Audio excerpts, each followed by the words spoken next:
বিসমিল্লাহির রহমানির রহিম। সুপ্রিয় দর্শক, আসসালামু আলাইকুম। দীর্ঘ অপেক্ষার পর আবারও খুলতে যাচ্ছে মালয়েশিয়ার শ্রম বাজার। দীর্ঘদিন পর আবারও খুলতে যাচ্ছে মালয়েশিয়ার শ্রম বাজার। দুই দেশের দ্বিপাক্ষিক আলোচনার মাধ্যমে শ্রম বাজারটি সিন্ডিকেট মুক্ত হয়ে কোরবানি ঈদের পর আবার চালু হতে যাচ্ছে। দুই দেশের অভূতপূর্ব যৌথ বিবৃতিতে উঠে এসেছে অভিবাসন ব্যয় হ্রাস, স্বচ্ছ প্রক্রিয়া ও প্রবাসীদের জনকল্যাণ। অনেকেই বলতেছেন মেডিকেল কবে চালু হবে। ধৈর্য ধরুন, যখন দ্বিপাক্ষিক বৈঠকের মাধ্যমে এই শ্রম বাজারটি খুলতে যাচ্ছে, ইনশাল্লাহ ঈদের পরে মেডিকেলও চালু হয়ে যাবে মালয়েশিয়ার জন্য।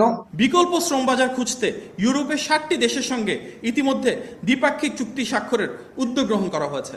দেশগুলো হলো Serbia, Greece, north Macedonia, Romania, Portugal, Brazil ও রাশিয়া।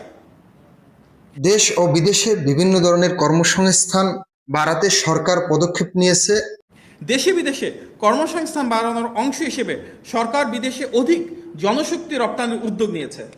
দক্ষ এবং আধা দক্ষ জনশক্তি রপ্তানির উপর গুরুত্ব প্রদান করে অভিবাসনের পরিমাণ এবং গুণমান উভয়ই বাড়ানোর জন্য উদ্যোগ নেওয়া হয়েছে। এখানে বলা হয়েছে দক্ষ এবং আধা দক্ষ, যারা দক্ষ নন তারাও যেতে পারবেন, তবে একটু ধৈর্য ধরতে হবে। ধৈর্যের ফল মিঠা হয়, আপনারাও জানেন। দেখি বিদেশের শ্রম বাজারগুলো কবে থেকে খুলে। আমাদের সাথে থাকবেন, সবসময় সাবস্ক্রাইব করবেন, পাশে থাকবেন, লাইক করে ফলো করে আমাদেরকে উৎসাহিত করবেন। কমেন্ট বক্সে জানান আপনার মতামত। সবাই ভালো থাকবেন, সুস্থ থাকবেন। আল্লাহ হাফেজ, দেখা হবে নেক্সট অন্য একটি ভিডিওতে।